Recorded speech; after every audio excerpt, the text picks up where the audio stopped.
You're watching Global Insight, where we speak to experts from around the world on issues making headlines. I'm Sogang. Even as the World Cup kicked off in Qatar this week, footballers and fans aren't just focusing on the games.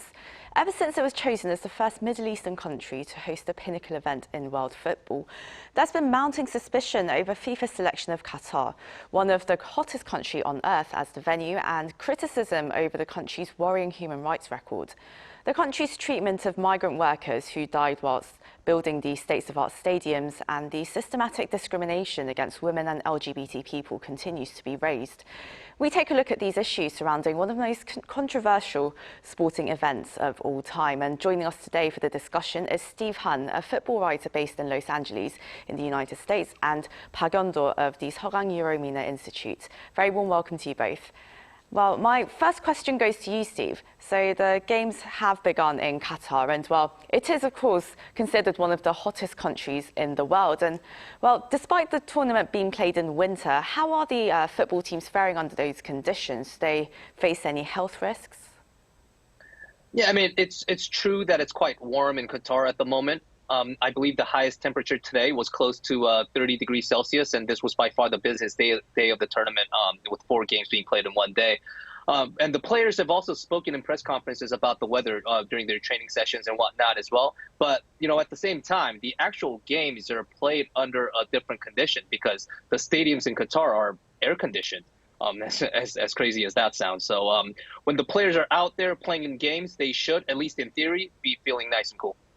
Right, and Steve, well, estimates put the cost of Qatar's World Cup at somewhere between $200 and $300 billion, and it's also the most expensive World Cup from a fan's perspective as well, with trips costing as much as $20,000 per person. And there's also been some criticism about the state of fan infrastructure and accommodation as well. And well, how has this really contributed to the fan experience at the tournament? Yeah, no, unfortunately, I couldn't go cover the World Cup this time on the ground, but I do have several colleagues who are out there. And, you know, based on my conversations with them and based on what I've been hearing, the conditions there are quite poor. You know, even the journalists who are there on the ground covering the event, the internet connection seems to be a big problem. It's difficult for me to get a hold of them when they're at their hotels. So when you look at it from that perspective, it does make you question if they were truly fully prepared to host this event. Right, as much as they've been preparing and trying over the years, over the past 10 years. And well, the past decade has raised quite a lot of questions about human rights in the country. And Professor Park, well, the World Cup in Qatar has put a huge spotlight on the country's human rights record. First, the migrant workers who had to really pay their way to get these very often dangerous and underpaid jobs, only for some to die under very terrible conditions from which they weren't even allowed to leave due to some employment regulations there. And has the Qatari government really, well, they have introduced some reforms, but have they taken these issues seriously enough? I think the Qatari government tried to address this situation properly, but you know, the migrant workers problem is not a new phenomenon or is not a new issue. Actually, the Gulf area, the Gulf countries are notorious for harshly dealing with the migrant workers. The problem is that there is seriously, discrimination between nationals and foreigners, particularly against the migrant workers. And the most difficult thing to address the issue is that normally migrant workers are very silent. They cannot actually say anything about their situations because they are worried and afraid of being expelled from the country. But I think in overall, the human rights, is particularly the migrant workers, the situation is getting better, but there is a lot of things to be desired still. Right, and the pace of these reforms aren't as fast enough as one may desire. And it's interesting how you said that you know, they fear that they may be expelled from these countries because it seems that some of them, even though they want to leave, they can't because employment laws, they actually stop workers from leaving the country unless their employers allow it. So a lot of issues to be dealt with there. And Steve, well, Qatar 2022 is the first World Cup to be hosted in a Muslim nation, of course, where alcohol access is quite restricted. And the decision not to sell alcoholic beverages at the stadiums, that was made 2 days before the World Cup kicked off. So what exactly are the rules and the possible complications that they may bring to fans? Right, I and was like Oh, sorry. Why didn't you go first, Steve? Oh, okay. So I do, like you said, it is a bit of a confusing story because, you know, the decision to ban sale of alcoholic beverages at the games was only announced a couple of days, like you said, before the tournament started. So there's a lot of confusion there. But based on the information that I have, fans can drink beers at the fancy fan festival that Qatar has arranged outside of the actual stadiums. So there are still ways to consume alcoholic beverages there. But then again, you know, to separate, you know, football and beer at the actual games, that'll definitely throw some fans off, if not many fans off. Right, they'll be sorely missing the experience of just having a pint or something to go along with the game. But Professor Park, so the Football Association of Wales, they were reportedly considering having safe houses for women and LGBTQ supporters amid all these concerns about discrimination against women and minorities in Qatar. And well, to what extent do you think people will actually be allowed to be expressly and openly gay in the country? Oh, no, absolutely impossible. Absolutely impossible. Actually, Qatar is a very conservative Muslim country. And LGBT is not represented at all. And if you are found the LGBT people, then you will face the serious, actually, the harsh and severe penalty and imprisonment. As far as I know, at least 3 years in prison is actually the sentence for any LGBT. So it is impossible to publicly declare or reveal your sexual identity, particularly the homosexuality, is absolutely prohibited in this country and very dangerous. And Professor Park, another question. I mean, I suppose that goes back to the country's very, I guess, sort of purist Islamic roots, I suppose, with being much more conservative, as you said, than perhaps other neighbouring Muslim countries. I mean, what is the kind of structure of governance there, based on its religious roots? As a matter of fact, actually, the Qatar government is very influenced by a so-called the Islamist ideas, particularly the Muslim Brotherhood. And we need to think about the size of the country. Very small country, and 1/10 of the Korean Peninsula. And also the population is just, the indigenous population is less than 500,000. And the 500,000 people actually the Qatari citizen, and also about 2 million foreigners. So they're very small, family-oriented culture, or would not accept any LGBT culture or anything related to, I would say, go against Islamic principles. It cannot be accepted in this country. Right, so Professor Park, you have on one hand people who argue that, you know, every country has human rights issues and that the local culture needs to be respected. But then basic human rights, though, they are very often confused with culture and religion, and simply going along with the local culture and even partaking in the celebrations. Pop stars, for instance, who performed in the opening ceremony, that those kind of things really raise ethical questions.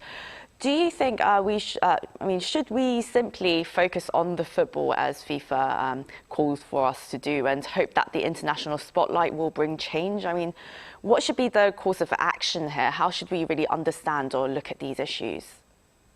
If we see the actual bright side of the event is that probably having the World Cup games in Qatar actually gives us the chance to show to the world what Qatari life is, and also we can, the Qatari people actually know what is going on outside their country.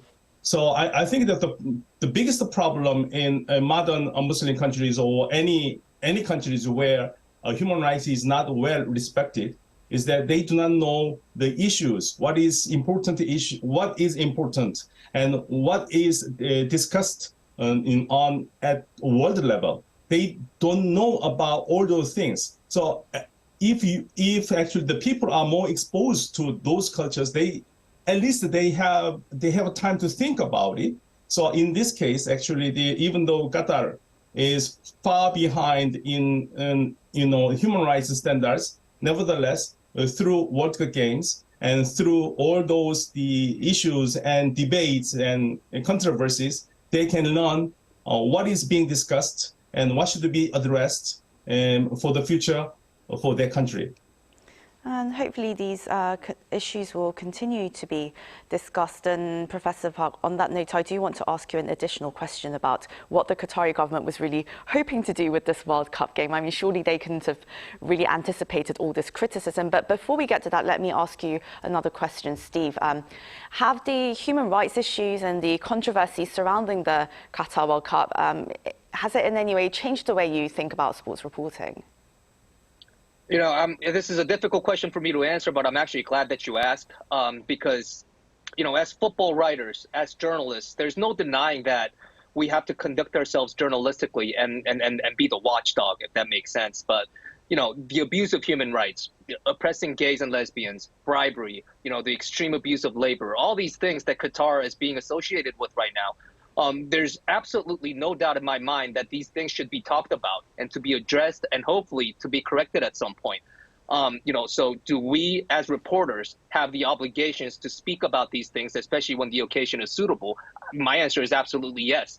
But at the same time, I do hope that people understand that when we're talking about the World Cup, we as football writers, as sports journalists, we also have the obligation to tell the stories of these footballers, these teams that have put forth their due diligence to place themselves in this position to compete at the highest level of world football, the biggest sporting event in the world as well.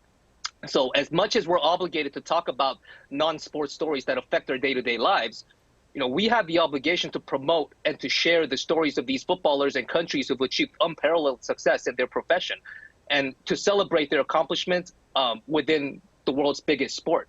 And, so I'm willing to take any criticism that comes my way if there's someone out there who feels that I haven't done enough to talk about the human rights issues stemming in Qatar. But I also won't stand for any criticism that I get for simply sharing the stories of our footballers and promoting their inspirational stories. And that's my job, and I won't ever deviate from that. And Professor Park, well, finally, we get to the question of, what the Qatari government was really hoping to get out of this World Cup. I mean, they've invested an exorbitant amount of money, a lot of efforts, building new facilities, high hopes for the games as well, only to have failed in the first match and also have all this international criticism really uncovering, very cultural and sort of regulatory routes that are causing a lot of ethical questions. And well, what do you think they were really aiming to do by hosting this international sporting event? Well, not only Qatar, but also many Gulf oil producing countries are eager to host a lot of international events like World Cup or Expos because they like to diversify their industry. Actually, most of the countries are heavily dependent on the oil and gas energies, and they try to